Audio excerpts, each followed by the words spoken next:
Are you struggling for consistency in your sim racing? Does your iRating look like a roller coaster? If so, we have good news for you. The way to get more consistent is to first understand what you're doing differently than the professionals. And VRS is the answer. With our competitive subscription, you will have the telemetry, setups, tutorials, and everything else you need to fully analyze your driving. Our data packs and the ability to compare your driving with the best in the world will show you exactly where to adjust your inputs, change your driving line, and shave seconds off of your lap times. And our powerful and precise Direct Force Pro wheelbase and precision pedals are being used by some of the world's best drivers. All these champions agree that VRS hardware is not just the best on the market, it's also priced well below the competition. So if you're looking to upgrade to direct drive and the best pedals in sim racing, VRS is your answer. If you want to get better, get faster, and make it happen sooner rather than later, you owe it to yourself to find out why so many people are switching to VRS. You'll be so glad that you did. Visit www.virtualracingschool.com and learn why the best use VRS.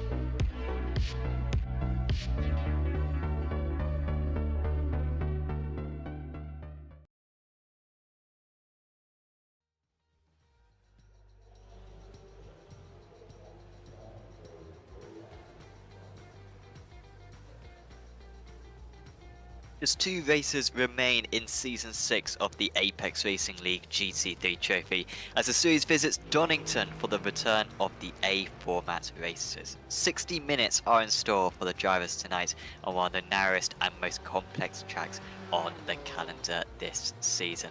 My name is Sam Fitzpatrick and alongside me is Ron Monsamuli Kume is bringing you this broadcast on Apex Racing TV. And Ron, we've been to a couple of, let's say, underappreciated circuits on the sim. I think Phillip Island is quite similar to this place in terms of fame on the iRacing platform, both very classic circuits, been on the sim for over 10 years, and it's very nice to be able to visit them in this closing stages of the season. I'll tell you one thing, not only including the underappreciated nature of both of those circuits, one thing that you can draw a comparison to with those two tracks is they're not really known for GT3 racing. You don't see a lot of GT3 action from Phillip Island. Of course, it's a fixture of the Supercar series down there in Australia, but you don't really see a lot of GT3 racing there, and you don't see a lot of GT3 racing at Donington, but we saw some fantastic racing at Phillip Island a few weeks ago, and I think here at Donington Park for the penultimate round of the ARL GT3 trophy, I think tonight's racing action is going to be no different. I think you are right, and of course we've got the extra elements as well of the championship, and this is the penultimate round of the championship, and it is a good lead for Antonino Samarco at the moment. Now these scores, for the first time this season, take into consideration both drop scores. Out of the 10 rounds, the 2 worst rounds for each driver get dropped from their score, and that's where Anders Meyer's now in second place, because Meyer's had a couple of absolutely awful rounds, and that really helps in the fact that those get dropped. Meanwhile, Carl Winkler has been super consistent. He scored over 100 points so far this season in every round. For context, the most amount of points you can score is 130. The guy has been super consistent, banging in fantastic results with 2 drop scores and without many wins, only 1 race win so far, and that was in a shorter event race as well. He is sat there in 3rd position. In the Pro-Ams is perhaps the closest one of them all. But yeah, this is absolutely tight. You can see the gap there between Alexander Scaret and Christopher Autohold is only 20 points. So that is a very tight championship fight there. And then we have Eric Rosseth in P3, Kim Andre and Bjorklund in P4, and then Castellozzi running at your top 5. Less than 100 points separate the top 5 in the Pro-Am field, so it's a very close championship fight. That'll definitely be the ones that we have to keep our eye on. You can look up towards the front. It's 4 Norway drivers, 4 drivers representing Norway up towards the front, so unless something major happens and Castellozzi has a big break, it looks like it's going to be a driver from Norway taking the championship fight. But what driver that is specifically, we don't know. We'll just have to wait and see how these next 2 races play out. Unfortunately, Eric Rosseth isn't able to attend tonight, so his championship hopes of taking a big hit, undoubtedly, and it's probably going to be those other 3 Norwegians who are fighting for it. In the amateur category, David Vey with an increasing gap. Yannick Willems has had a tricky part of the season, and he's not around for the remaining rounds, so the Belgian driver, despite leading for most of the season, will not be able to take it to the final round. And it's up to Jeremy De Boiver and the very informed Chris Crook. Crook has perhaps been the most competitive of the amateur drivers over the second half of the season. He has been able to storm a bit of a comeback, but Vey scoring good results throughout the season, a couple of fantastic qualifying results for him as well, mixing it up with the Pro-Ams and even the pros at times as well. Has got a lofty advantage at the moment. It would take a couple of poor rounds for him to lose that gap. Currently we are in qualifying. All the amateur drivers and the Pro-Am drivers have set their lap times, and that is the state of play at the moment. We've got too many pros around tonight. We've got a grid of 24 drivers, so I do expect Scarrett to be up there on the front couple of rows potentially, but I do think Anders Meyer is perhaps the favourite for this race, honestly, tonight, Ron, because whilst Marco has been dominant this championship, it's been the tight, twisty circuits, a bit like Jerez, for example, where the Porsche has been much more suited than And one thing as well with Samarco is it's been feast or famine really throughout this whole season for Samarco. He's had some fantastic rounds where he's just been the dominant force all throughout, and has really just kicked faces in and taken names in the series for a lot of times throughout the season. But there's also been some rounds like Phillip Island where he's really struggled, and I think right now we'll have to see once he gets a more representative qualifying time. Right now 16.2 says, actually 16.5 if my eyes do me correctly. He's very off the pace, but he's going to set a qualifying time here, I believe, and this will be a lot more representative. But Samarco, as he goes P2, yeah, about 3.5 tenths between him and Anders Meyer, so I think your observation there is pretty accurate there. I think Samarco might be struggling this round, but he definitely has a very long race to piece it together. We were expecting some struggles a few weeks ago at Road Atlanta, but he managed to pull it together in the 60-minute race we had there, so we'll have to see how things play out for Antonio Samarco. But right now, so far in the qualifying session, his upper hand to Anders Meyer. Yeah, when Meyer has been on form this season, he has been very tricky to beat. Like I referenced that Jerez round, he really was in a class of his own in that race. I think he was about 5 seconds clear by the end of the race in just a 25-minute event. And so, yeah, he is looking very good for Racing Lab. Esports currently Isaacson for IGL Coatings running in 2nd place. And just a reminder once again, it's only the pro drivers out on circuits. Those guys are the ones who can improve. But a quick word on the Pro-Ams. Of course, Alexander Skurek going into this round as a slight championship advantage in the Pro-Ams. But look at that, he's on pole out of the Pro-Ams, so that's quite a big deal there for Alexander to take a further step towards the title.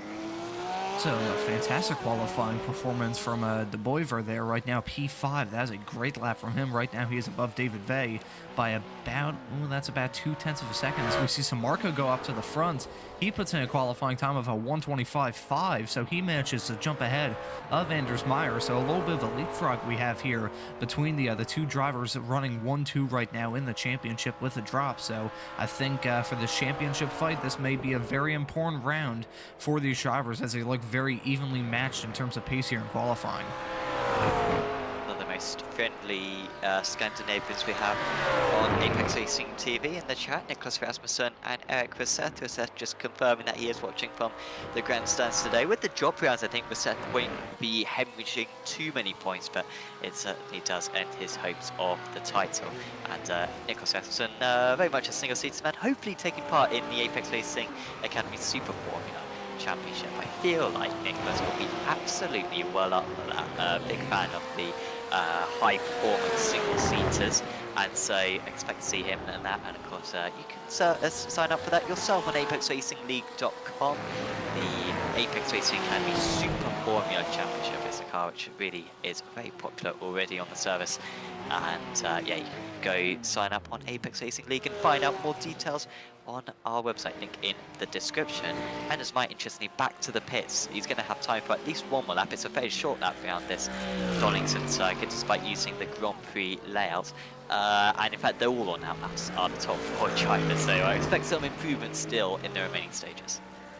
Yeah, this is going to be a very dramatic conclusion to the penultimate qualifying session of the year, and this is, it's not very the most important qualifying, you could say. I mean, compared to some of the B format races we've had, where you only have about 25 minutes to get the deal done in the first race. It's here running the 60-minute race like we will be doing here tonight at Donington Park. I wouldn't say qualifying is the most important in the world. We do have pit stops to contend with, but I still think grabbing a pole position will definitely be on these drivers' minds, so I'm sure they will try and do everything they can to try and snag the pole. Right now it's looking very good for Antonio Sammarco, but as you mentioned, Anders Meyer is a driver that you were personally looking out for, and I have to agree with you there. But one driver that I'm going to have to keep my eye on is Carl Winkler right now, P10 in qualifying. He's kind of the last of the other pro drivers currently in the top 10 right now, right at the tail end of the top 10, so I'm sure Carl Winkler will be looking to try and improve his qualifying time. Right now, 7.5, nearly 7.5 tenths off of the pole position, so I'm sure Carl Winkler will look to have some kind of improvement here. Winkler with a very Carl Winkler-esque drive last time at Hockenheim. Didn't quite have the pace of the top drivers. He was sort of in a second. He was almost in a group by himself, honestly. Sort of about 6th fastest, a decent way clear of the pro-ams, but not quite with the top pros. But maximised the results. I think he managed to get maybe a 4th and a 5th in the end. Not making any mistakes. Didn't actually lose many points to this man, Antonino Sammarco, who had a setback in race 2. And sort of maintained the points and you know, maximised the points, but hasn't necessarily been a match for the likes of Maya and Sammarco over the past couple of weeks. Sammarco with a personal best sector 2. There are 4 sectors on this lap. No personal best through sector 1, but he's certainly in the ballpark for potential improvement as Niels Erik Isaacson crosses the line. This might be an improvement from Isaacson, but he crosses the line now and he stays in 3rd position. On board with Antonio Sammarco. He was sending it through the chicane, which is probably one of the hardest corners on this circuit. I know, commentating on the Radical Racing Challenge on this past Friday here on Apex, that was a trouble spot throughout qualifying, trouble spot for me when I was doing some laps here throughout the past few weeks. It's a very tricky corner to get right. You have a lot of bouncing, a lot of undulations in the car balance, so it's a very tricky corner to get right, but we're going to see Antonio Sammarco here, I believe, complete his qualifying time. He sets a 1:25.4, my apologies there, and manages to improve his time, so it's looking great for Antonio Sammarco, but it's not over yet. Anders Meyer is going to come around the final corner and try and bump off Antonio Sammarco. Well, I think he's just lining this one up. Maybe we go for 2 warm-up laps, but he hasn't got enough time. He's going to run out of time, is Meyer, by about 15 seconds. Not even that close for Meyer. I think he messed up that lap, and well, yeah, he lost about 5 seconds through sector 2 and sector 3. He was pushing through sector 1, but must have made a mistake through sector 2. So Meyer isn't going to have an improvement. Sammarco's still got time to complete his last lap, but I'm not sure if he's necessarily going to need it. Niels Erik Isaacson is trying to push him. It's a personal best sector 2, nothing in sector 1 and sector 3, and that will be him into the pits. The only other man besides Sammarco you can complete a lap time is Marcus Gunzelman for Core Sim Racing. A personal best sector 1, but not a very good sector 2. It will have to be something pretty mighty in sector 4 in order to get ahead of Jeremy de Boyer, despite the fact that he needs to improve by an incredibly small margin. Gunzelman crosses the line and he does improve. It does get him ahead and up into 7th. Just barely, just the smallest gaps here in the ARL GT3 trophy. That's always my favorite thing about GT3 racing. It's just the fields are so incredibly close. It leads to some fantastic qualifying, and it also leads to some incredible racing, as you see interclass mingling, intercar mingling, and just some fantastic racing all around. So hopefully we can have a very good show for the viewers watching wherever they are all around the world here on Apex Racing TV. Yeah, thank you very much everyone for tuning in, and of course any drivers watching back as well. Hopefully this is going to be a good race. So Marco is on the pole position. We've got plenty of time to go through the grid because it is quite a long formation lap, I think, here. It certainly doesn't give you the option of having a short formation lap at least. So Marco on pole, then it's Maya.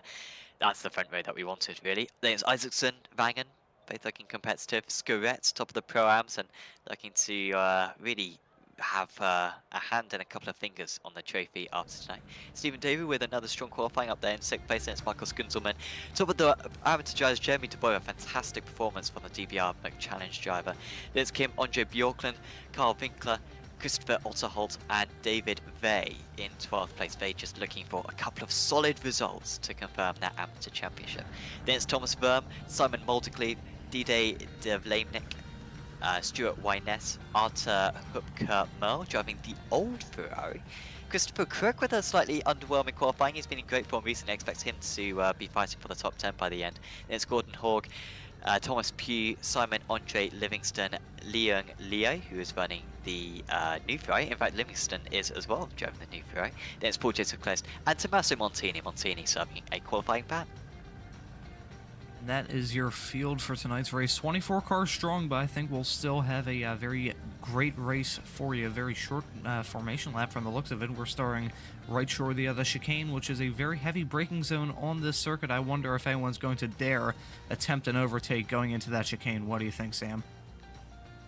Well, that was actually one of the messages in the pre-race briefing, which was if you're faster than the car ahead and you're moving up to them, you get a little bit of your car alongside, might be best to back out of it. That is a single file chicane if you've ever seen it, and if you're trying to coordinate two drivers going alongside, you're going to lose yourself a second just by trying to go alongside that. So dive potentially, and I think in the latter stages potentially, but in the early stages you got to think about your race time and surely just follow each other through. We'll see how ambitious the drivers are. I'm sure there's going to be no lack of attempts.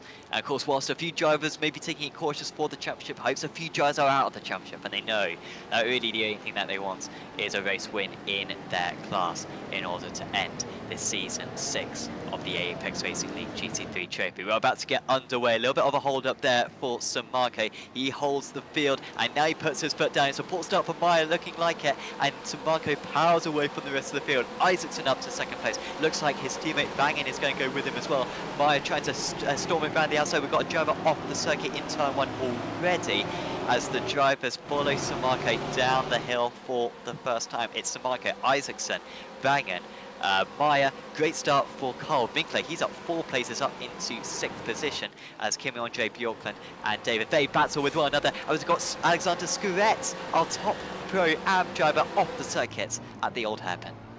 That was a rough start for two of the pole sitters in some of our other classes. Jeremy DeBoiver had a terrible start going off in turn 1, and then there's Alexander Skuret going off of the old hairpin. There's a car spinning around there. I believe that's Stephen David that is coming out of turn 7. He is off the track. Not sure what happened there. Might have made some contact. It looked like he definitely had some kind of big moment coming through there. Might have gotten clip on another driver or just trying to collect his stuff after a big moment, but man, really hectic start for a lot of these drivers, but the drivers up towards the front. Antonio Samarco is pulling away. Tough start there for Anders Meyer. I'm sure he wants to try and establish dominance in not only this race, but this championship fight as well. He is the closest to Antonio Samarco, and he's the only person that could really challenge after the drops. So I'm sure Anders Meyer was looking to try and have a better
yeah, he's up into 14th place. Behind them is Hawk looking to get past Leo, but he hasn't been able to get past. At least at the front, they are starting to spread out, but a couple of drivers out of position.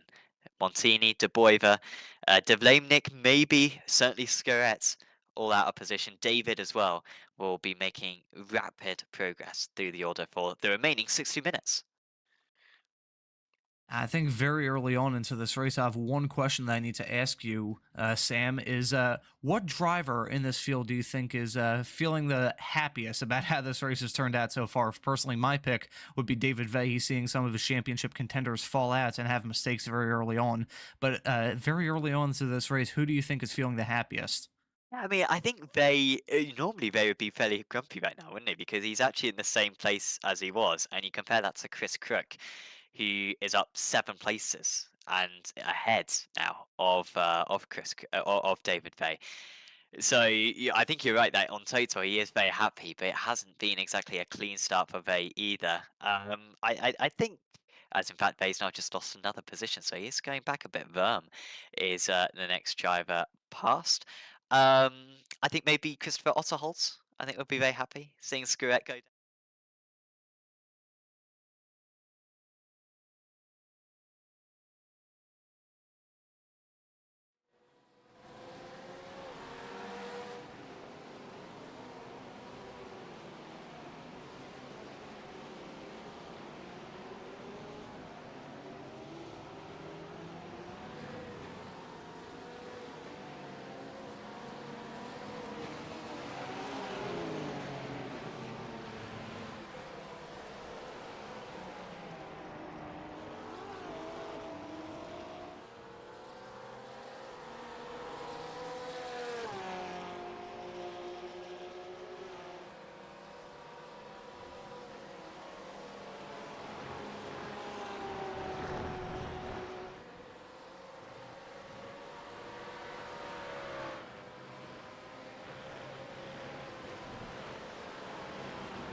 Will be the Porsche's best opportunity to get track position.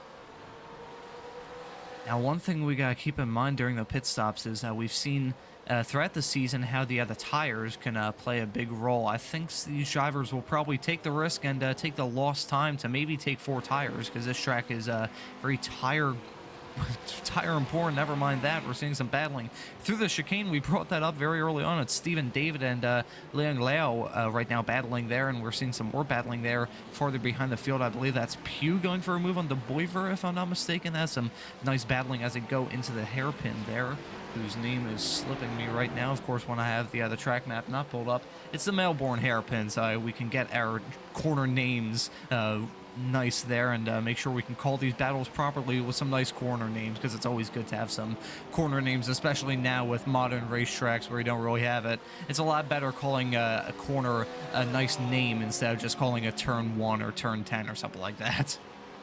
I fully agree.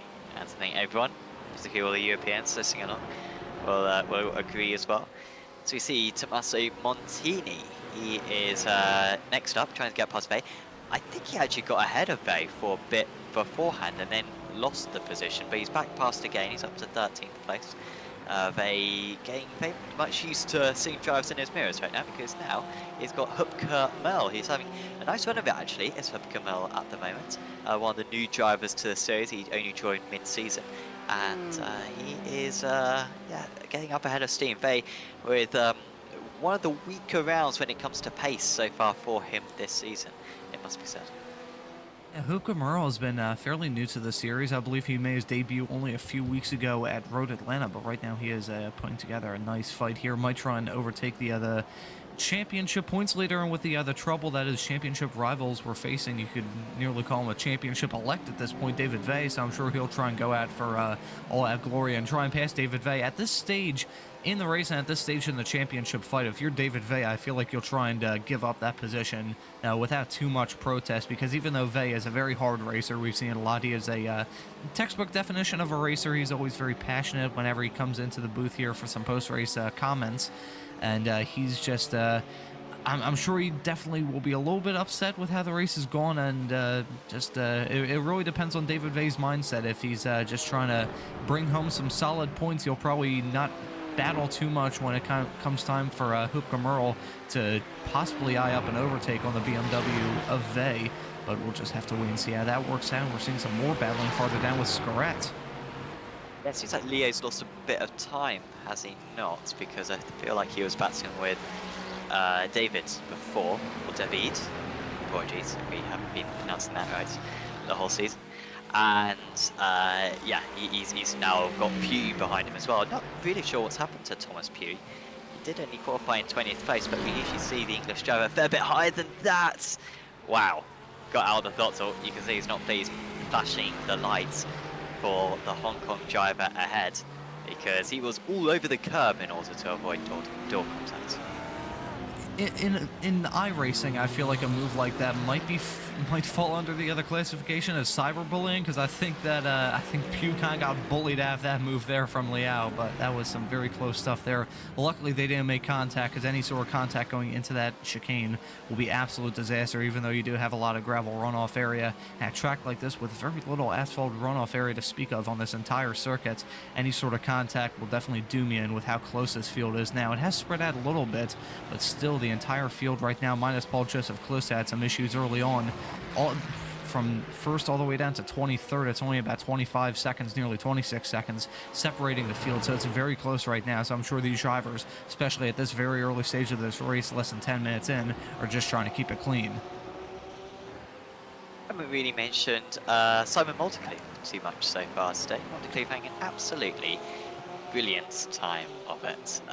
He's currently in 9th place in the championship as Multicleave. He did actually win out of the amateur drivers back at round 5 at Jerez, as this is a little bit close as well involving Multicleave, and that is why Ness being all under pressure. He's going to go wide, and we might have a change between the teammates. In fact, there's going to be a double overtake. The teammates come together, and that could have been a lot worse. I could see one of them being speared off into the wall. But maybe that's a little bit of a curse, because Multicleave, after holding on to 8th position for so long, has now dropped down to 10th. His teammate Bjorklund gets him past, and also Christopher Otterholtz moving past. I think that might be 2 weeks in a row now that the Sim Racing Norway drivers have made contact with each other. I believe they made contact 1 week ago at Hockenheim, and I believe they made contact yet again. That was very close. They're both very lucky that didn't escalate any further. But yeah, bad time as of late if you're any of the Sim Racing Norway drivers. Not sure what was going on there. Just some very hard racing and very little, just no room at all, if I'm being honest, to run or hide at a track like this. But they're lucky to escape that without any serious damage. Yeah, just watching back the replay now, but Bjorklund had a slowdown, it seemed, through the chicane, went very slow, let past those drivers, and it was YNS who was able to profit and moved up to 7th position from his position of 9th, and Otterholt gaining further places as well. Looking good for Christopher Otterholt. He came into this round 20 points behind Alexander Skirt. Wasn't around last week, was Otterholt, which really looked like it might be game over for him after that, but the IGL Coatings by eRacing by Kenzo, IGL Coatings eRacing by Kenzo driver is really performing very well. Leo is performing defensively very well right now. He is keeping these drivers at bay, and Thomas Pugh might be from attack to defense. They're 3 wide into the Melbourne hairpin. Surely there's going to be contacts here, but he gets it stopped as Livingston. So close to making contact with his fellow Ferrari driver.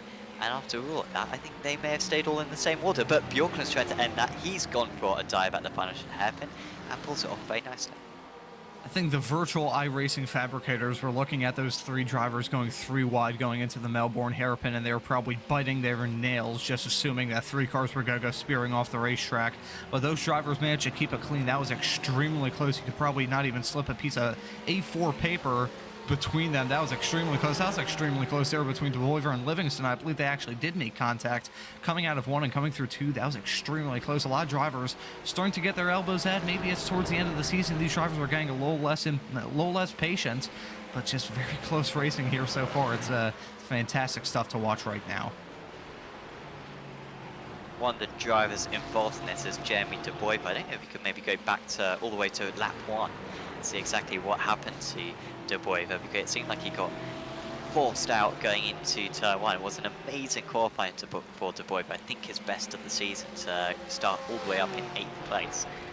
But unfortunately that very much sent him back at the first turn and has just been trying to recover ever since. But when the battling is this firm near the back, it's tricky to make progress. And just with a very, I guess a proper word would be aggressive nature of these drivers right now. They're giving it everything, and considering how very early on we are into this race, they're going 3 wide the last lap, less than 13 minutes in. We're going to get a replay here to see what happened at the start. Yeah, so DeBoiver was a little bit, apologies, well, unfortunately I can't see this one, so can you see this one?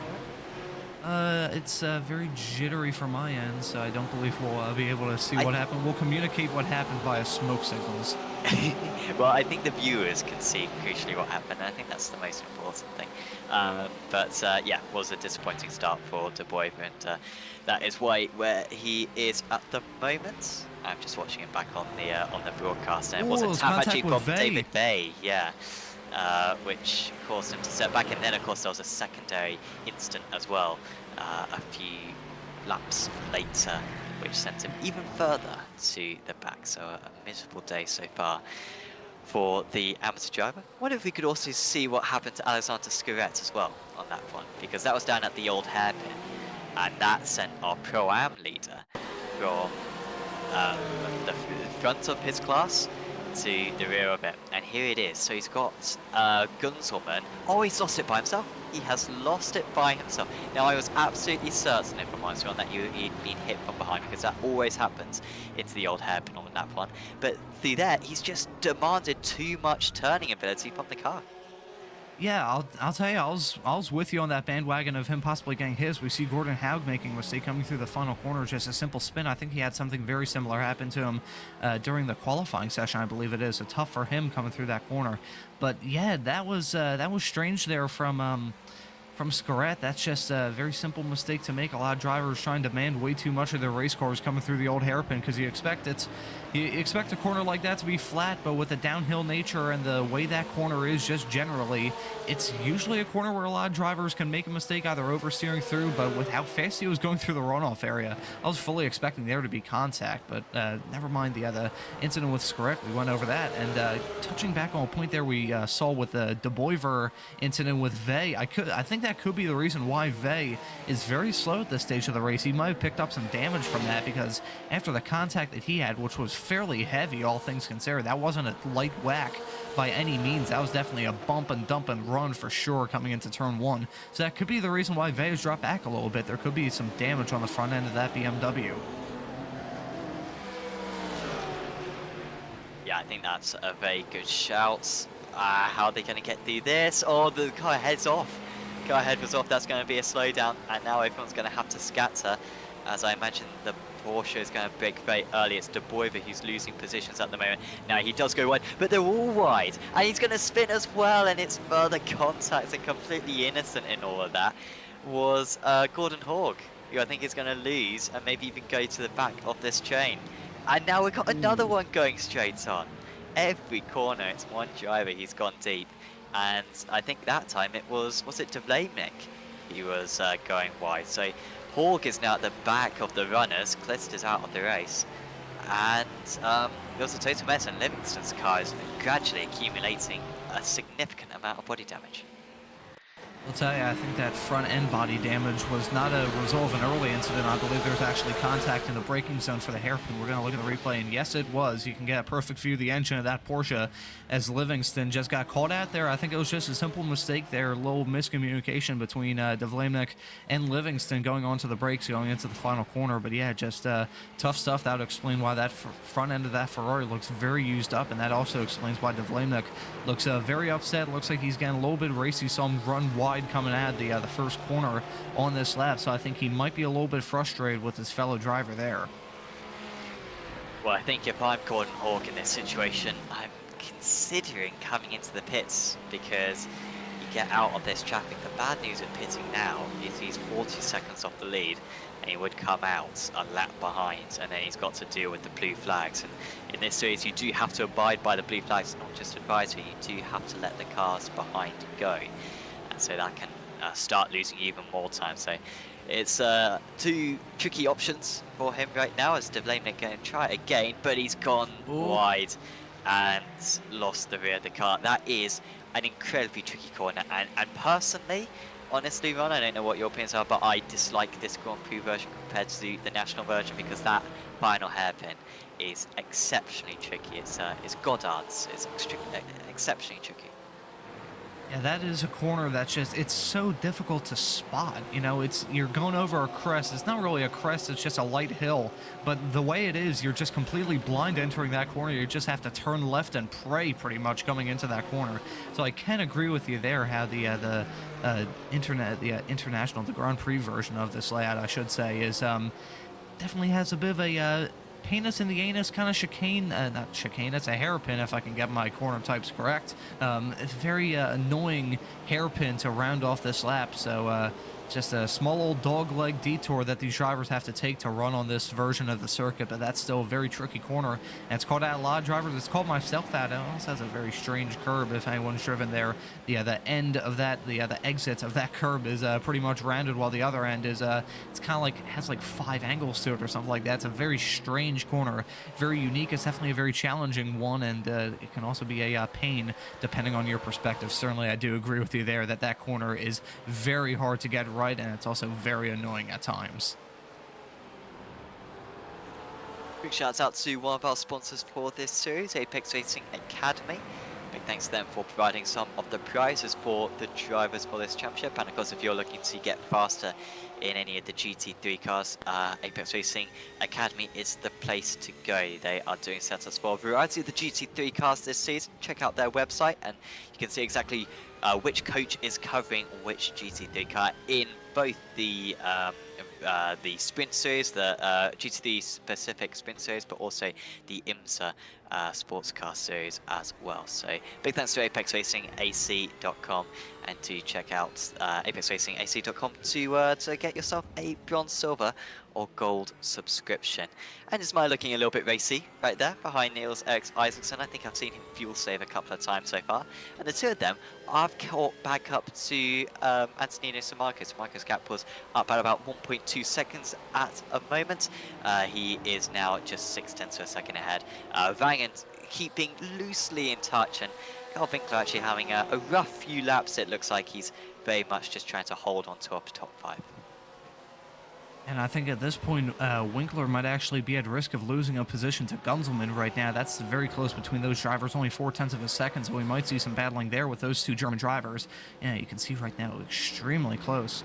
For not the Sim Racing Norway, that's farther down the field. The other core Sim Racing driver of Carl Winkler. I was going to say a few laps, I believe I did say a few laps ago that he was possibly going to start battling with Thomas Wangen, but unfortunately for him, he has dropped back like a rock, so not sure what's going on here. And I think he might be at risk of losing that top 5 spots. We see, I believe that's Stuart Wyness, yes it is, going wide coming out of turn 5, I believe that was. Let me check my track map here. That's actually turn 7, my apologies, so that's very close, but never mind that. We got some battling here going into the chicane. That's Gunzelman getting past Winkler, so Winkler, as I said a few moments ago, loses that top 5 position. We're seeing some more battling farther down the field. Tommaso Montini is trying to get past Simon Moldecleve, I believe it is, so Montini is pulling off a fantastic race so far and has cut through the field like a hot knife through butter. Yeah, starting to flash the lights as well is Montini. You get maybe he could maybe get 5th place out of this, could Montini. His pace is real, real nice. Of course, Gunzelman and Winkler are teammates, so I wouldn't be surprised if Gunzelman lets pass Winkler before the end of the race to help his course sim racing teammates in the championship. But Montini could catch up to the pair of them. Unfortunately, he's got a bunch of cars between him and a very tricky to overtake circuit to deal with. So will not necessarily be continuing to move through the order like a knife through butter, as you were saying before, because this one seems a little bit more demanding for him against a sim racing Norway driver, albeit Multicleave is a bit wide, and Multicleave's almost off the circuit there, and Montini had to go right to the perimeter to move past. It was a fair bit easier than I thought, and Montini's up into the top 10.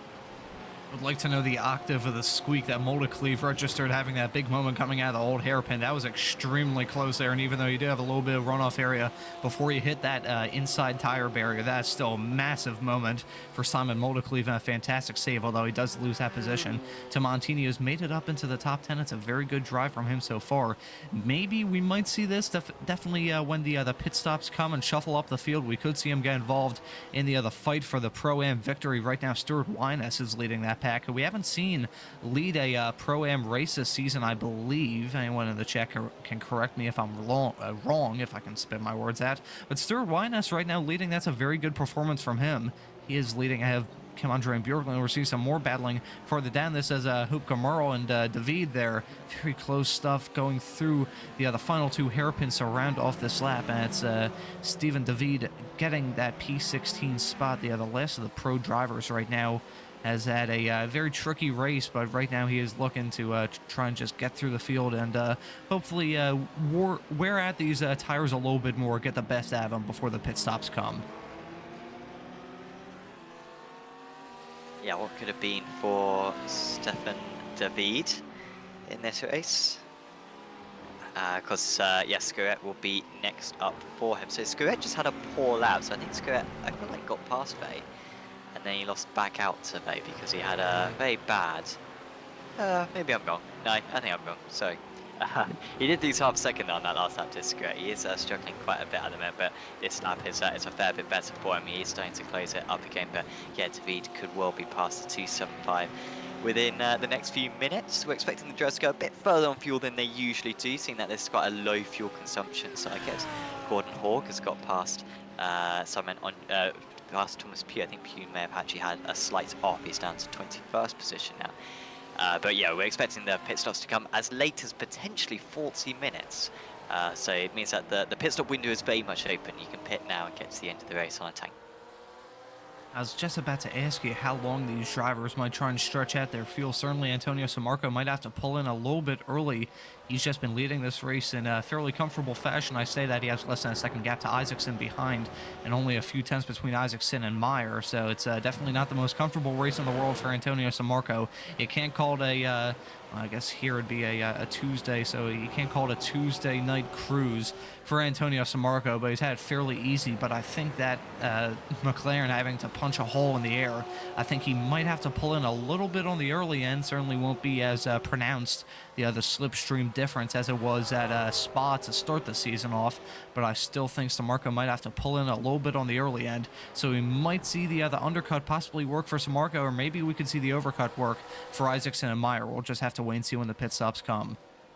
And of course, the big thing if Sammarco does have to pit early is where does he come out in traffic, because that could be the difference for a couple of seconds potentially, and of course he'll also have to take more fuel as well if he has to come into the pits earlier. I'm curious as to what's going on in the Leo train at the moment. Also, we've got Montini versus Otterhold. Montini up to 9th position. But Leo has casually been leading this train of cars for the entire race and just not been letting any of them go. And despite the fact that they all had a bit of a nightmare a few laps ago, about 10 minutes ago in fact, where they all separated out, they've all converged back again because they keep on getting held up behind Leo.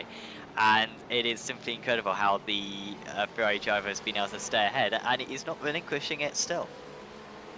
Just absolute, it's, I guess it would be, I'm struggling to find the words, it's a stubbornness, you can call it, just Leo just trying to tough it out in this fight. He's not giving up, and you gotta give him props for that. Just drivers giving everything they can, you always gotta respect that, and it's always great to see.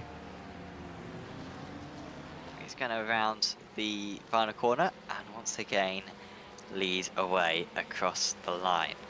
But Gordon Hawk is maybe the toughest challenger he's had so far. Hawk was further up the order earlier on, but then had a setback for Sim Racing Norway. And for context, Hawk's fastest lap is the best part of 7/10ths to a second faster than Leo's fastest lap. That's the pace difference between these two. And so if Hawk doesn't get past, it really does demonstrate just how tricky it is to overtake. We're seeing some lawn mowing there from Simon Livingston. He had a very big moment coming through the old hairpin, but he manages to stay ahead. But I think he'll be at risk of losing a position to Pugh and Devlemnik behind. We'll just have to wait and see how that battle heats up. But this is one that we'll have our eyes on. It's kind of like Abu Dhabi 2010 back in the old days of Formula One that everyone calls it great days, when there was like 5 cars entering the final race with a chance of winning the championship. It's kind of like that with Vitaly Petrov and Fernando Alonso. Of course, Gordon Haugen, a red car, and just stuck behind Liang Lao at this point. He is probably getting a little bit upset with the driver of the new Ferrari. It's a very nice looking car. Kind of looks like the seats you see in an American public bus, but never mind that. Looks like Gordon Haugen's going to try and go around the outside, maybe go for the switchback here. They're still continuing to go side by side, but yet again, Gordon Haugen's denied getting past Liang Lao. This is some tough stuff here for Gordon Haugen. I'm sure he is very frustrated with how this is turning out right now. Thomas Pugh getting past ahead of Didier Devlemnik behind. Those are not the two Belgians, because Jeremy De Boyver is going to make this a 6-car train fairly soon, because he's lapping a second a lap faster and he's 2.5 seconds behind these guys. So by the time we get into the pit stops, he will be with them. I'm amazed that no one's come into the pits. No one in this entire field have come into the pits so far. And one of these guys have got to think, come on, let's get out of this train. Let's get out of the Leo train right now. Because they're losing so much time. Thomas Vangen, he's going to come into the pits. That is the first scheduled pit stops we have had so far today. And that's a bold one from Vangen. He was a bit detached from the rest of the order. In 4th position, he was about 3 seconds off the lead, and he's decided to take fresh tyres early. Maybe to try to get some extra grip. Maybe he's seen a gap that he can get back out into on track. It's a good thing that the drivers up towards the front were starting to pit, because I thought you were going to mention the train here with Liang Lao, and I was looking at my harmonica right next to me. I was like, don't you dare. I've been saying the train for this entire time, waiting for the harmonica to come. Where is it? It is in arm's reach right now, but I will not do it, because I did a few times last week, and my dad told me that the jokes were running a little bit stale, so maybe I need to retire that for a little bit. Maybe for the season finale. We'll just have to wait and see in 1 week's time. Oh, there's Liang Lao going a little bit wide, coming through the final corner, doing a little bit of lawn mowing, but still manages to stay ahead. So Vangen, interestingly, in completely clear air. So there's a huge gap between Hupke Merl and Leo. And that means that the leaders can come into the pits and come out into clean air. They might catch up to these cars ahead by the time that the pit stops are in, as both these front two are wide. There could be a double overtake potentially coming on for David Livingston. He's going to get one at least, and he's going to be able to get the other, as our race leader is into the pits. Did have to stay behind in the end, did Livingston. And these two, Leo and Livingston, who started on the same row of the grid as one another, they're back with each other in 18th and 19th. Close stuff here. The other two Ferraris now. We're going to have a Ferrari civil war here between Livingston and Leo. Leo's been he's been driving the widest Ferrari ever created. It's kind of like how Lamborghini made the LM002 many moons ago. Maybe Ferrari is debuting a new version of that, and maybe Liang Lao is using that because he has been able to just keep cars behind him with just ruthless precision here. It's been insane. And yeah, again, he defends from Livingston. He just knows exactly where to put that car. But I'm sure, as you said a few laps ago, these drivers are definitely going to have to at least consider coming into the pits right now, because I'm sure some of these drivers, certainly Gordon Haug, was probably thinking lap after lap that it was his version of Groundhog Day. Oh, that's Devlemnik, I believe. Yeah, Devlemnik pulling into the pits right now, 31 minutes into this race. So the first driver of this 5-car pack pulls in. We'll just have to wait and see when these drivers come in as well. Well, De Boyver as well came in the lap previous, and he was about a second and a half off these drivers when he came into the pits. He was catching them at a huge rate, so definitely the right decision there from De Boyver. He has come out with some traffic, however, as De Boyver, because he's nearly a lap down. Well, he is a lap down on many drivers, and he's sort of in the mid-pack. So I wonder if De Vlamink is going to be able to stay ahead. Apologies, De Vlamink. Mispronouncing that the entire season. Apologies, D-Day. It's going to be fairly comfortable actually for D-Day. He's going to stay ahead then of De Boyver. You can just see the red car in the background there. Gold Winkler, next driver into the pits. And yeah, very simple stuff for him. Under too much pressure, I think. And also Chris Crook as well. And all these drivers taking tyres, and I think they're taking just right side tyres. At the moment, and apologies, left side tyres. That's tended to be the way to go on the clockwise circuits this season. Yeah, just tires are definitely extremely important at a track like this. I'm sure after that first 32 minutes, then some of these drivers' tires are screaming in pain. Certainly Isaacson's tires are probably screaming in pain, having to drive as hard as he has to hold off a Anders Meyer who's looking to score a victory to just salvage his title hopes. We were talking about before the start of the race, and I think we pretty much came to the consensus that about an 80-point gap for Antonio Sammarco would basically virtually seal the deal for him in the Pro Championship. I'm sure Meyer has came to his own conclusion and realizes that if he wants to try and win this championship, he's going to have to win and win big time. So I'm sure he is driving really hard, and he's going to be driving really hard now that he has clean air since Isaacson just pulled into the pits. So I was saying how the drives would be able to go 40 minutes. Nah, not 40 minutes. I don't know if it's because of the tyres limiting as a limiting factor, or whether it is the fuel, but no, they've certainly had to pit earlier than that. Hubka Merl was just overtaken, I think, by Sammarco. You know what, actually? Maybe not. Maybe... No, because Sammarco pitted a couple of laps ago. Anyway, I'm not entirely sure if Sammarco is going to be ahead of Isaacson. Isaacson is on pit exit, and I wonder if there is going to be a change of position. Isaacson trundling along, it's going to be close, but Sammarco is just about ahead, but that is close. They do not get much closer than that, and that does demonstrate that if Anders Meyer can pull off a couple of spectacular laps now that he's in clear air, he could potentially take the lead past the pair of these guys. Yeah, Anders Meyer is going to have to drive like a bat out of hell to try and pull the gap he needs, because I mean, that's just extremely close. I was fully expecting those two to come out of the pits side by side. It was that close, but just Sammarco pulling over a little bit more, just getting that edge slightly over Niels-Erik Isaacson. But I'm sure Anders Meyer will have to see when he comes into the pits. Maybe he'll come in this lap. We'll just have to wait and see, but he is definitely going to have to try and drive as hard as he can to pull that gap. We'll get a good idea what kind of lap time he sets this time by. Last lap was a 1:26.5. We'll get to see. And this lap, 1:26.1. He is pushing it, ladies and gentlemen. He is pushing that Porsche as hard as he can to try and pull that gap. We'll just have to wait and see what that gap looks like when he pulls into the pits. When he does that, we have no idea. And he's just set up a fastest first sector of anyone. This is incredible driving right now from Anders Meyer. He is performing when he needs to. He hasn't got fresh tyres, sure, but he's got a low fuel car, and that is propelling him right now to shortly the virtual lead, because on that last lap he was 0.3 of a second faster than Antonino Sammarco, and you consider how close Sammarco and Isaacson were. If Meyer was to come out right now, he would be on top of Sammarco. First sector alone though, another 0.3 for Meyer. Second sector, another 1/10.5 for Meyer, at least on the previous lap. Not sure what's going to be on this lap. He's doing enough right now as Meyer. Sure, it's going to need to be a quick pit stop as well, but with how far he's gone, he's surely going to have to take less fuel as well. It's going to be an advantage, and it's really opening up for the Norwegian driver right now with 24 minutes to go. I've got to wonder how long it takes for these drivers to pull into the pits. It'll definitely be very close here. If it's anywhere near the 35-second barrier, this will be close. Meyer pulls into the pits. This will be the money stop, not only for this race win, but also maybe the championship. Meyer has to win, and Sammarco has to run into some bad luck either tonight or in 1 week's time at Imola for the season finale. Meyer pulls into the pits. He's up on the jacks, replacing those two tires, as you said.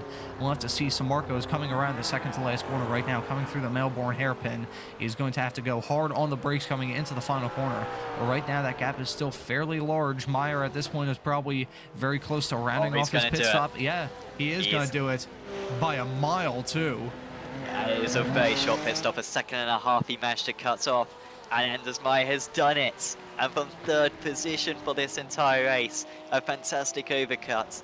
Anders Meyer is in the lead for Racing Lab Esports. What a smart first stint that was. He was just saving fuel, making sure that he could go a couple of laps further than his rivals, and he will be very tricky to beat now to the end. I'll tell you, if Anders Meyer wins this race, which from the gap he has, looks very likely that he could win this race. Hopefully I didn't just jinx him, but when he comes into the booth for the post-race interview, and we usually round it off with a thanks, and then you realize I was saying that Thomas Worm has a mistake coming out of the final corner. But getting back to the point I was going to mention with Anders Meyer, he might have to thank Niels-Erik Isaacson, because with how much of a slipstream he was getting off of that fellow Porsche throughout most of that first stint, that could have been the reason why he was able to push so hard and just stretch that fuel as much as he did. That could be the reason why Anders Meyer has not only been able to take the lead and possibly the win of tonight's race here at Donington Park. Yeah, incredible work from him. And yeah, 2 seconds now clear. That McLaren will have more capabilities than most in order to overtake, but I wouldn't be surprised if Anders frankly starts to pull away, because those couple of laps he did in clean air were very, very strong. Pit stop times, by the way, 18.9 seconds for Meyer, 20.5 seconds for Samarke, and 21.7 seconds for Isaacson. It was interesting that Isaacson had to take a bit more fuel, but frankly the top two took very little fuel. I mean, I don't think anyone else, bar maybe Thomas Pugh, took less than 21 seconds of fuel, and then Meyer's in the 18s. So he took so little fuel because he saved so much fuel. Very, very impressive. Currently top of the amateur drivers is still Simon Moldecleve. He's been able to keep that place. Has been a few changes, to be fair, in the Pro-Ams, and amongst the top 10 in fact, because Gunzelman's still in 5th place, but Bjorklund's been able to get past Winkler in the pit stop sequence. Bjorklund gaining a few places. Montini's now up to 8th place ahead of Wyness, and yeah, Moldecleve, top of the amateur drivers, rounds out the top 10. I gotta wonder if Montini can actually pull ahead and maybe overtake him on Andreas Bjorklund in the final 20-ish minutes of this race. We'll just have to wait and see what Montini can do. It's looking very good. He's shown some fantastic pace all throughout this race. Started at the back of the pack, did not set a qualifying time, but he has cut through the field very quickly, as I said earlier with my American win wisdom, going through the field like a hot knife through butter. And it's just been a great drive for Montini, so we'll have to see what he can do. But right now, Winkler, I believe, is trying to put some pressure on the back of Kim André Bjorklund. I'm sure he's a little bit upset. But as his race is going, he's still made up 3 spots, but he was running 5th early on in this race. But he has dropped back as now sitting behind the Pro-Am leader. So I think we might see maybe some aggressiveness from Carl Winkler. I said earlier on the broadcast how he's a very calm customer, but I think at this stage of the championship, he might try and force the issue here and at least break into the top 6. And of course, if Winkler gets past Bjorklund, then Gunzelman will let past Winkler as well for the championship.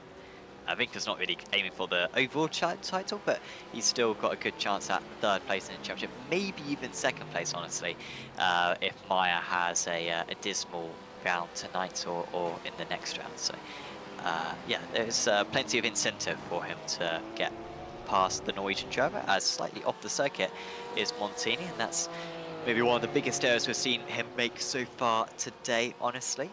Also, another man on the move is Alexander Skuret. Skuret's just set the fastest final sector of anyone. I think the final sector is just the last 2 hairpins. I don't think it's even the chicane beforehand.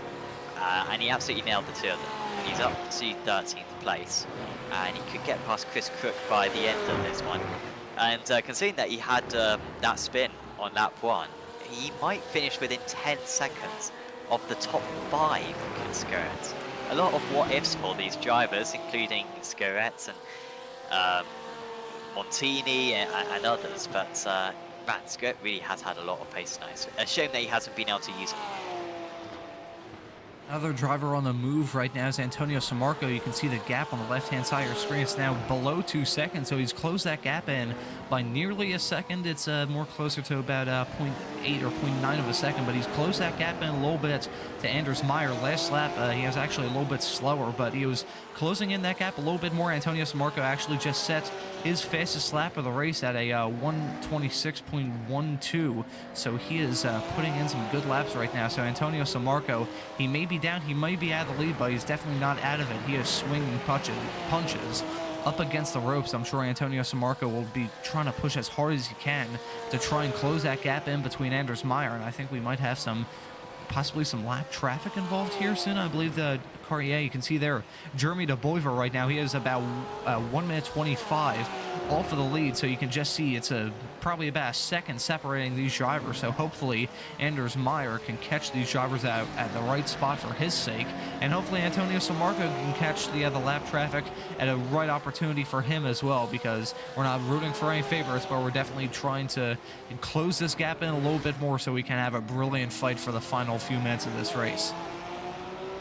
Yeah, they very much got the remnants of the Leo train coming up. And by the way, the Leo train has passed away. Rest in peace, 2023 to 2023. Because he's down to 22nd place now, and that 19th place, or even 18th place I think it was, wasn't it? Which he was holding on to so strongly for so long. Leo unfortunately had a long pit stop. He had a 27.7 second stationary compared to 22 seconds from some of his rivals, so that is why he's quite so detached. Not sure why de Boyver's quite that far back, because de Boyver's had decent pace, had a decent pit stop as well, but maybe an unseen issue for Jeremy de Boyver. But those two battling for the last of the runners. Paul Joseph Cliss, the one retiree of our 24 car field so far tonight. It's unfortunate there with the Leo train derailing halfway through this race. Must be sponsored by Amtrak. But getting back to the action on track, you're seeing Alexander Scaret, who is definitely a man on a mission at this stage of the event. He is trying to close that gap in a little bit more. He's got Christopher Crook behind him, who's put together a great drive. The Street Trends Racing Sim Racing drivers, without his teammate Marcus Byfeld, is not racing tonight. He is he's usually a really good driver in the pro category, and Christopher Crook has been a fantastic driver in the AM category.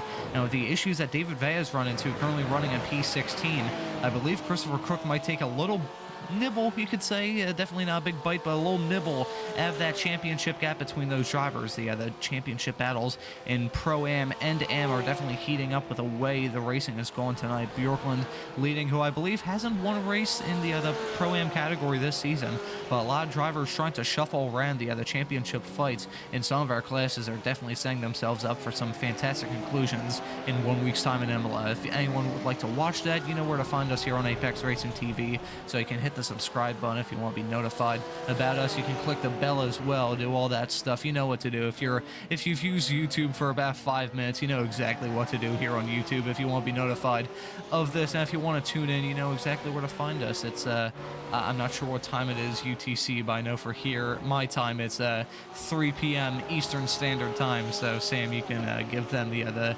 European times to watch the brilliant season finale in 1 week's time in Imola. It'll be 1900 UTC for the final round of the championship. Many dreadful things about the clocks change in October. Personally, I detest it. I'm very much mourning over the death of summer, unfortunately, which has occurred in the last few days in the UK. But one of the good things is the fact that the UK does join UTC and GMT come October. So there's one thing to look forward to in the depths of the winter darkness.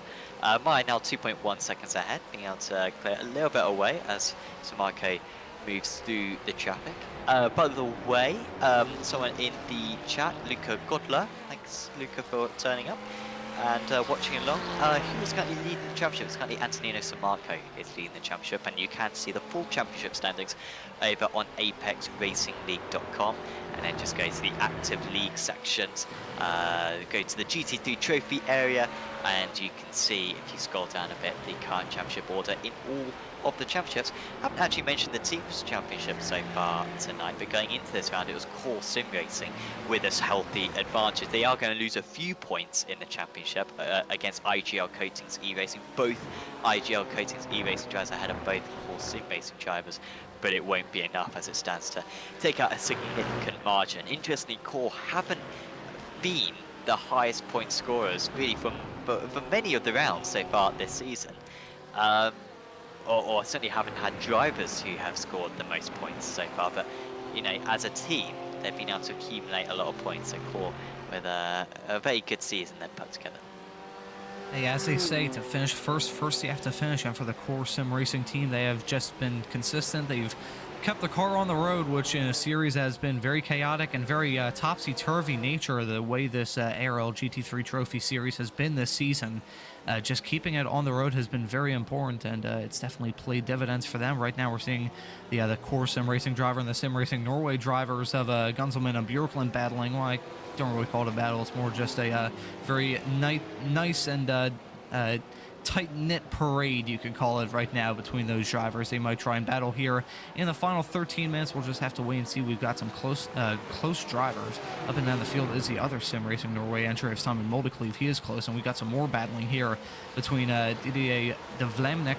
I feel like I'm butchering that pronunciation because I know you corrected ourselves earlier, but the way my rural hick self is, I like to say de Vlamnik because well, I'm American and I'm meant to be the rude person on this broadcast. So anyways, scraping away from that, that's some very close stuff there between the two AM drivers. Very good stuff there. It's those Ferraris have been towards the back of the field. I know Livingston picked up that damage, which was repaired during the pit stops, I believe, but just a tough race for the other two new Ferraris in this field, so not sure what happened to them, just very tough breaks. As a British person, we're very ignorant of other cultures as well, so you Americans very much aren't alone on that. I think it's Didier de Vlamink rather than Mink. Mink at the end there, so after 10 rounds it's very tricky for me to reverse how I've been saying it for the season, but I will endeavour to do so. Simon Moldeklev is coming under big pressure from Christopher Otterholt. Now look at that, Otterholt versus Skurret, that's for the championship. They're next to one another. Skurret could beat Otterholt. It was looking like that 20-point advantage going into tonight that Skurret had. After lap one, it looked like Otterholt was going to be able to completely destroy it and maybe even take the championship lead. Not going to happen. Not at the moment, at least. And Skurret might end up extending his championship advantage. But if Otterholt can pass Moldeklev, that would be a huge help. It would get a car between him and his teammate and would at least be a few points away. But if he cannot make this move on Moldeklev, then he's just a sitting duck to his championship rival behind. I think Moldeklev is kind of acting like a wrench in the works here, because I'm sure Otterholt would just prefer if the Sim Racing Norway driver Simon Moldeklev just pulled over to one side during the straightaways and just let him by. They're still extremely close. I'm sure Otterholt is just getting held up a little bit. We'll keep an eye on the gap between those drivers, but right now it's a little over a second between Otterholt and Skurret. As you said, that's a very key battle that we're going to have to watch, as the battle up towards the front between Meyer and Samarco has drifted apart a little bit. They've spread out a bit as they've had to go through and negotiate lap traffic. So this will be the battle that we'll have to keep our eyes on in the final 10-ish minutes of this race. Otterholt is looking very aggressive there. It looked like he was going to try and maybe pull bump and run there on Simon Moldeklev going through the chicane, but he's going to look for the move going down the inside of the Melbourne hairpin, and it's not a move that's going to work for him. They're still extremely close, but as Otterholt tries and fails to get past Simon Moldeklev, Skurret is going to be closing in. You can hear the Jaws theme very closely if you can put your ear up against the monitor. Last lap, Skurret was a quarter of a second faster on this tour of the circuit. Better laps actually for Moldeklev and Otterholt, and so they actually managed to match Skurret. So if they can keep up those lap times, low 27s, then they might survive. But that's not too far away from their best laps of the race, honestly. About 3/10 off for Moldeklev and just 2/10 off for Otterholt. Meanwhile, Skurret has got some 9/10 of a second to improve compared to his best lap. So could think maybe it was just a slightly unrepresentative time. There's Stuart Wyness, who has lost contact with Montini and co as this race has gone on. Wyness, I feel like, has spent a lot of this season in 9th position, but he's up 7 places from his race start at least. As Didier de Vlaming has come into the pits from 19th place, seemingly under-fueling the car perhaps, I'm not sure. He put a decent amount of fuel in it. Maybe it is a drive-through penalty for exceeding the instant limit. I think it might be the case, and maybe Leo may have done the same thing. Yeah, just both of these drivers have had very hard-fought races, a lot of incidents involved. So DeVlema, actually, no, there's a pit stop from Leo. Not sure what's going on there. Just, did he pit very early on this race? That is my question. And, I think he pitted fairly normally, did Leo, because he had that train up until about half an hour in, didn't he? Yeah, so he had the train going on for a while, but unfortunately that derailed during the round of pit stops, and he comes into the pits again. Not sure, maybe just trying to, I don't know, tell off one of his virtual crew members. That looked like Kim Andre and Bjorklund was gonna look for a move there, going into the, I believe that's turn 3. That was just kind of weird camera motions, I think that was, but it looked very close there. I was about to say, don't you dare. That's not a move that you should, that's not an area where you expect to see a move like that, but still very close stuff. Very, very strange there from Ling Lao, though. Not sure what happened there. We'll have to keep an eye on that. Unfortunately for him, he has had a very tough race and is currently running last of the drivers still on track right now. Paul Joseph Klist will be the last driver unless something major happens and someone manages to go minus 34 laps down or something like that with about 3 minutes left. I'm pretty sure that'd be impossible unless they drove backwards around the track at about Mach 10. So it looks like Paul Joseph Klist is going to be the driver in last by the time the checkered flag waves in a few minutes' time. Yeah, I think so. As Antoine just set the fastest lap of the race. That is absolutely impressive from him. Another shout out, by the way, to another sponsor for this series, Virtual Racing School. Virtual Racing School not only delivering their fantastic driver tuition for iRacing for both road and oval cars, but also are very active in the hardware game as well, providing their Direct Force Pro pedals, wheelbase and wheel rim. If you want to get yourself some of that equipment, do visit vrs.racing, or particularly if you're British based, visit apexracingsim.com, where you can get those products from their site, and also of course their rigs as well are going to be available fairly soon. And of course all of that is available to try out at the Apex Racing Sim Centre in Corby in the UK. As Wyness just had another issue, because these guys weren't very close beforehand, were they? And now they're all over the back of him, and we could have a 4-way train for 9th position very soon, as he's so slow as Wyness. He's being pushed around the corners right now, literally. Yeah, I saw a mistake there from Stuart Wyness probably maybe about 10 or 15 minutes ago. At this rate, he went wide coming through turn 7, I believe it was. So I guess just small little mistakes stacking up from Stuart Wyness. I don't know if we could get a replay of any possible incident, or he's just been that slow in the late stages of this event. But yeah, as you said, just Stuart Wyness getting dragged into this battle, and I believe that'll definitely help out. Otterholt going down the inside there of... Ooh, that's very close there, and he gets that position done. So now Otterholt has a position, gets into the top 10, is one spot ahead of Simon Moldecleve. Actually, no, he gets ahead of Simon Moldecleve and is one spot higher above Scorette. So definitely that battle between those two, the battle for not only the final, the 4th place position in the Pro-Am category, it'll also likely be the championship fight between these drivers. So Christopher Otterholt is doing himself some nice favors there, and will probably look to make it a little bit harder on Scorette to try and get past his championship rival by possibly sizing up a move here with Stuart Wyness in the upcoming laps. With the pace advantage he seems to have at the moment, it is likely. Wyness's times, to be fair, aren't that bad, but I know, I feel like we watched Wyness a few moments ago and he didn't seem very far ahead. Well, he did seem far ahead, and then all of a sudden we cut back to him, and he's under all sorts of pressure. The BMW does look, well, the second BMW I should say, does look a lot faster as it stands. The gap is a quarter of a second. Is he on the power much earlier? No, he seems to be fairly ordinary stuff. and so any move into the chicane is not going to happen. And this is a nice distance to be back. You don't necessarily want to be too close into the chicane. You want to have good visibility, exactly where you need to pin the car. It's not a great run there for Otto. He didn't quite take enough curb through the second part of the chicane. It lost a bit of time, and he's now under pressure from the Porsche behind, who has a look. But Modically does the wise thing and stays in 11th place. But look at that, Otto Holt was still very quick through the Melbourne hairpin. He could go for a dive into the final corner. He opts not to. He's got 4 minutes still to get this move done. I'll tell you, with the other drivers closing in on each other, it's like looking at a slinky that gets dropped from someone's hand, but never mind that very strange analogy for myself. It looks like Otterhold is going to try and size up a move on Stuart Wyness, nearly going around the outside going into turn 1. That would have been a very bold move if he went for the move, but we'll just have to see. Otterhold, I'm sure, is getting a little bit impatient. I'm sure Skrett is also getting extremely impatient, being stuck behind Simon Moldecleve right now. So I'm sure we might see some more battling here as the gaps up towards the front have spread out quite a lot. This is going to be a very close battle here, and definitely a very spirited battle at championship points. And also a last 2 podium spots are up for, actually the last podium spot, my apologies, is up for grabs here. So I'm sure these drivers are definitely going to be racing each other very hard. Right now, Montini up ahead of these drivers has really pulled away right now. It's about 8 seconds between them, so just very spread out here right towards the end of the top 10. But this pack here is extremely close, extremely heated, and the final 3 minutes of this race, I believe, is going to get extremely heated and also is going to be really exciting to watch.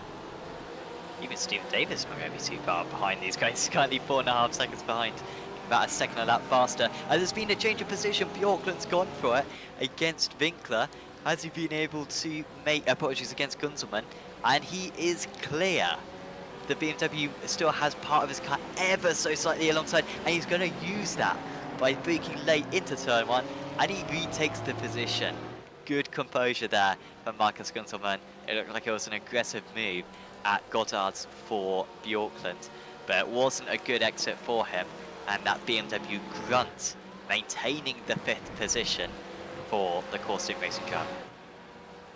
Very close stuff here. These drivers are getting very heated, I could say, definitely behind the wheels of their GT3 cars. I think they might be feeling a little bit less patient than they did towards the start of the year, definitely towards the middle of the year. These drivers have been getting a lot less impatient as the races have ticked by, and definitely as the minutes tick by of this penultimate round, and the battling up that we are following has not slowed down. Bjorklund, it gets past Gunzelman again, and now Carl Winkler is slowly getting dragged into this fight. I don't think it'll be, I think he's too far back to get involved in this fight unless something major happens between the drivers of Gunzelman and Bjorklund, but still, that's some close stuff here, and this has been the very close battle. It's a small little train, you can call it a micro train here, of these drivers, still extremely close. Stuart Wyness is kind of he's the engine car of this, just tugging them along, but I'm sure the driver probably feeling the most heat at this point is Skrett, who's looking to try and find any way to get past Moldecleve, and looking, he's spinning round. There was contact. And, well, I feel like he might be able to get 9th position in this race, Christopher Otterholt, but I'm not sure if he will keep it because he has been so much faster round that corner over the past few laps than Stuart Wyness. And that time he was too quick. He made contact. Wyness almost lifted off the ground with the rear of the car. We're straight away going to get a replay of it. And this was frankly sort of inevitable, and he dove in so deep, but it's not the initial one, it's him getting onto the power early. And, well, that could easily be a 10-15 second penalty, potentially, which would hemorrhage points for Christopher Otterholt, even if he stays in 9th place across the line. Yeah, I'll be honest, I'll give my amateur sim racing steward assessment there. I wouldn't be too shocked if Otterhold got a penalty for that, because that was definitely on him. Stuart Wyness really had nowhere to go, nowhere to run, nowhere to hide, and unfortunately for him, he gets caught up and drops through the field like a rock, right now running in P14. That he has to be very upset with how this race is going. He was putting together a fantastic drive, and sadly for him, he gets booted out of the way by Otterholt coming through the second to last corner. So yeah, as he said, I wouldn't be very shocked if that ends in a penalty for Otterholt. We could see some drama, definitely a very dramatic way that this championship fight would be decided, but it's not over yet, as Scarrett looked like he was going to go for a move on Simon Moldecleve going into the Melbourne hairpin. That was extremely close there, but Scarrett stays behind for now. I think Scarrett might have seen that move, and maybe if it was just me, I wouldn't entirely bank on a penalty, but I think Scarrett doesn't have to force the issue as much as we're approaching the final lap for these drivers. Meyer is on his final lap right now and on his way to a pretty dominant win, but this is a battle that we're going to have to keep our eyes on. And of course, just a reference to those who aren't too familiar with the steering system, if a driver costs someone, say 10 seconds due to an incident, they'll get a 10-second penalty. And so basically, you would be dropped down to 14th place if a penalty was given for Otterholt, as running it all the way to the line there, as we have a driver getting to the line. And as Mike, who had to win tonight in order to keep his slim championship hopes alive, they are still ever so slightly alive. He crossed this line to win in impressive form at Donington. So Marco will be in second position.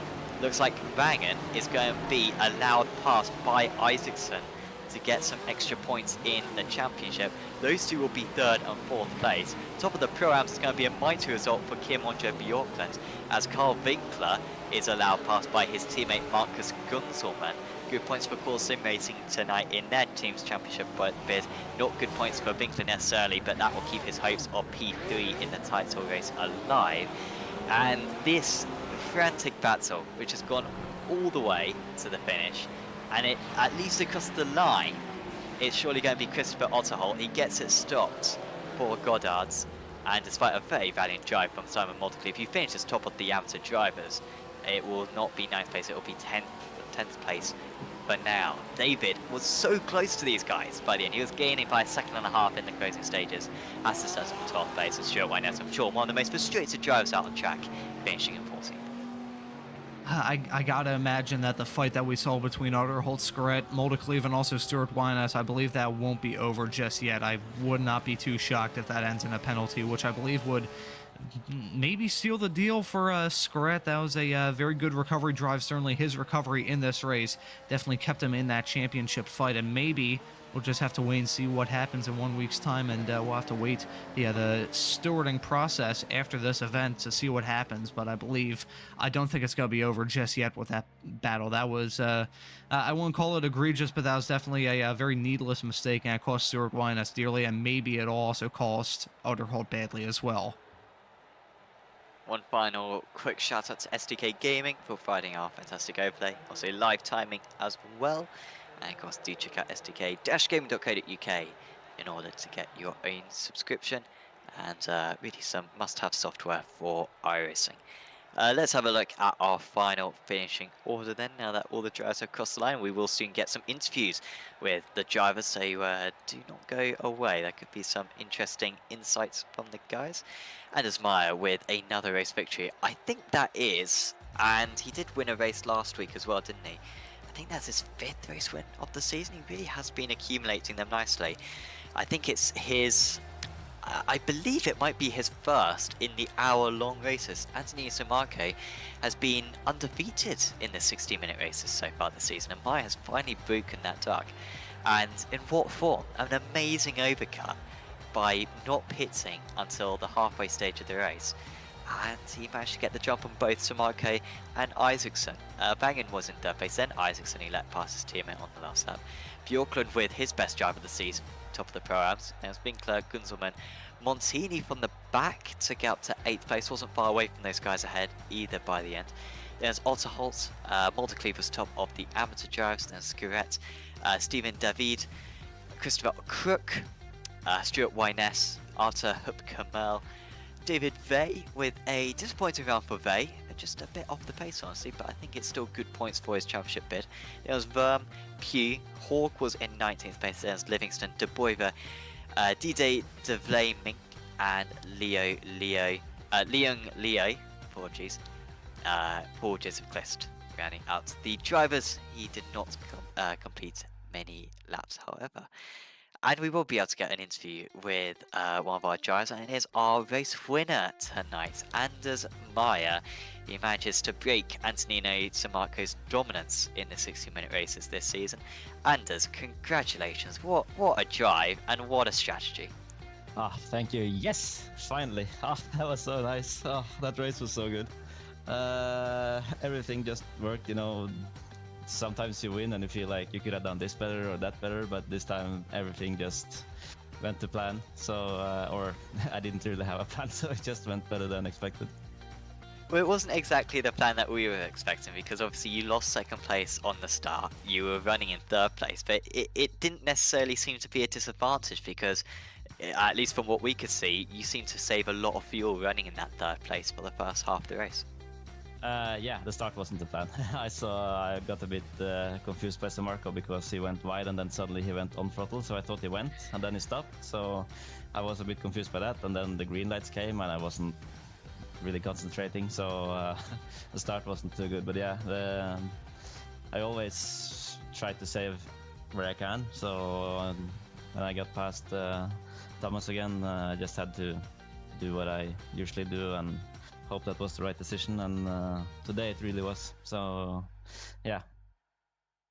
How did it feel when you got that clean air and you knew that you had 2 laps to sort of make the difference? Were you feeling quite tense, or because it seemed like you pretty much nailed those 2 laps? You were saying some purple sectors.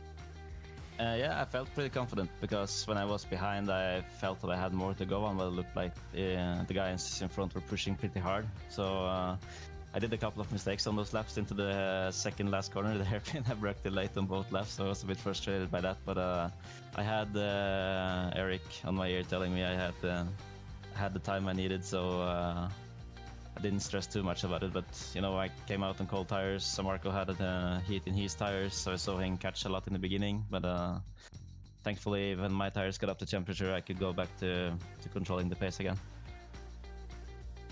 And of course, it's been a fantastic run of form for yourself as the season has gone on. I think that's now 3 consecutive races where you scored more points than anyone else.